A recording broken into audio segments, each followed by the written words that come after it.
Bet you'll never guess who once tiled Dennis Bergkamp's bathroom. Stick around, we'll get to that. Before the bright lights, walk-on anthems, and six-figure prize pots, the biggest names in darts were just everyday people with seriously surprising day jobs. Roofers, dishwashers, even aubergine farmers. But times have changed. With £15 million in prize money on the PDC Tour, darts has gone from pub pastime to millionaire maker. Players are now quitting jobs to go full-time, and stars like Michael van Gerwen have turned throwing arrows into multi-million-pound careers. Behind every thunderous 180 is a backstory you wouldn't believe, and a future few saw coming. Let's start with Michael van Gerwen. Before the fame and millions, Michael van Gerwen was laying tiles in the Netherlands, including tiling Dennis Bergkamp's bathroom.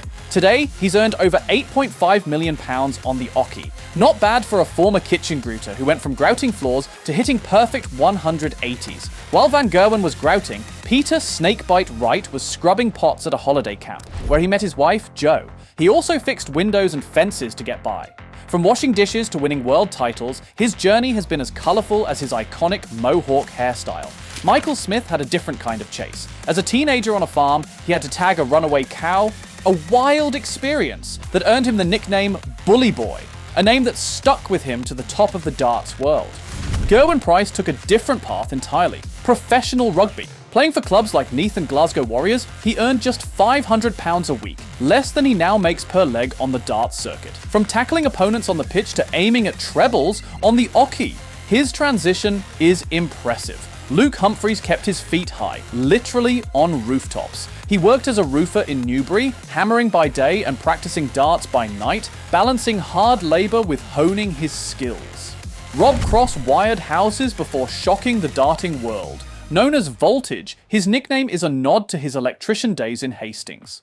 Johnny Clayton plastered walls for the local council for years. Even after winning trophies, he kept that job until darts went full-time. Now, he smooths out opponents with those same steady hands. James Wade, a trained mechanic, spent the COVID lockdown fixing cars for NHS workers. Whether under the hood or pressure, Wade always delivers when it counts. Nathan Aspinall was crunching numbers as an accountant when, in 2018, with just £2,000 to his name, he took the leap and quit. 1 year later, he lifted the UK Open trophy, proof that sometimes betting on yourself pays off big. Gary Anderson knows all about patience. He spent 20 years crafting marble fireplaces in Edinburgh, a demanding craft that sharpened the steady hands and focus he now brings to the oche. His rise was slow, but every moment was worth it. Dave Chizzy Chisnell swung hammers as a carpenter before making his name in darts. His nickname? Born on the job site, a perfect fit for a man who built his way into the sport.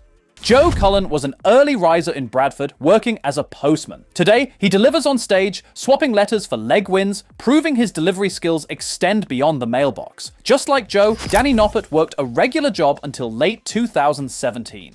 Weeks before officially joining the PDC from the BDO, he quit his job to chase his darts dreams full-time, and it paid off.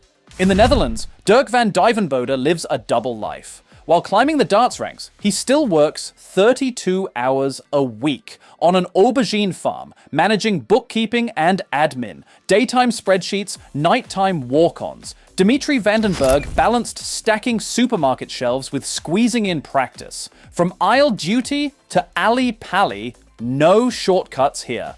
Ryan Searle cleaned windows for a living. After earning his tour card in 2017, he folded the ladders and never looked back. Next, Jose de Sousa was a kitchen fitter who could only play darts when his boss allowed it. Now, he calls his shots and his checkouts. Krzysztof Ratajski wasn't just sharp with his throws, he was sharp with circuits too. A qualified electrical engineer, he spent years in the field before switching to darts full-time in 2018. These days, he's still rewiring, but not houses opponents. Ross Smith knew the road well, literally. As an HGV driver, he spent long, lonely hours behind the wheel, plenty of time to think. Probably about treble 20s. In 2017, he put that career and took a new route straight into pro darts.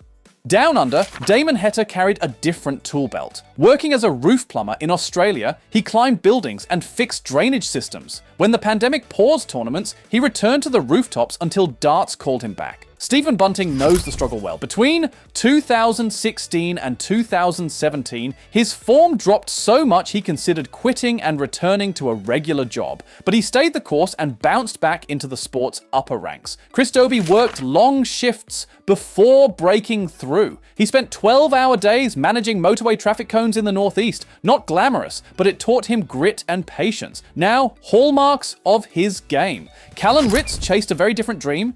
BMX Pro. That ended with a broken foot, stuck in a cast. He turned to darts and never looked back. Not all day jobs are dart friendly, just ask Daryl Gurney. He worked as a plumber while juggling his darts career. The physical toll made throwing difficult. Eventually he left the pipes behind to focus fully on darts. Gabriel Clemens brought a different kind of precision. Trained as a locksmith and later an industrial mechanic, it's fitting he now locks in on treble 20s with machine-like accuracy. Brendan Dolan spent his early years working with his hands as both a carpenter and painter. It wasn't until sponsors stepped in that he could focus on darts full-time. With that backing, he finally had the chance to show the world what he could do. Mervyn King had a very different dream. As a teenager, he raced cars, winning 2 of his first 3 amateur races in an Alfa Romeo. But motorsport was expensive, and costs eventually put that dream on hold. During the COVID lockdown, he took on a new role, driving an Amazon delivery van for £120 a day to make ends meet. Now he's still delivering, but with darts, not parcels. While we don't know much about Vincent van der Voort's pre-darts career, one thing is clear: darts has always been close to home. Today, he owns a darts shop in the Netherlands, run by his wife and son. From the board to the business, he's kept it all in the family. Martin Schindler's journey began far from the oche, in Yugoslavia. After moving to Austria, he started as a steward for PDC Europe, helping run the very events he'd later compete in. From escorting pros to becoming one himself, his rise is a true underdog story. Mensur Suljovic began in hospitality. After moving from Yugoslavia to Austria, he worked in his brother's cafe, serving customers and keeping things running. He later opened his own pub, fittingly called The Gentle. That name stuck, becoming his darts persona too.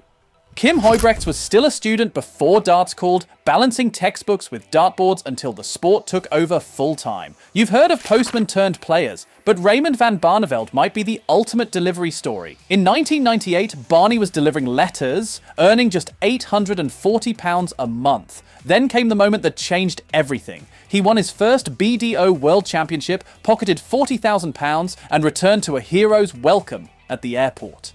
10,000 fans greeted him. His shift had officially ended. Adrian Lewis had a few gigs before hitting the big stage. He worked as a builder, a job he enjoyed. Less enjoyable? Fixing mobile phones. He knew then the only thing he wanted to fix was his aim. Safe to say, he made the right call. In Latvia, Madas Razma balanced darts and business. With travel demands high, he left behind a company he owned and a possible handball career to focus on darts full-time. Simon Whitlock, aka The Wizard, started in construction, laying bricks with his dad in Australia. The grit and discipline from those days carried over. He's been building wins ever since. Alan Suter might have the most packed resume, an army veteran who served in 30 countries, including Kosovo. Today, he's a firefighter, darts academy mentor, and guide dog carer, yet still competes at the highest level. William O'Connor was a carpenter in Capamore before going full-time in 2019. Since then, he's been carving up the competition. Ian White was a process leader at an aluminum factory before redundancy in 2008. He pivoted to darts and has been throwing steady ever since.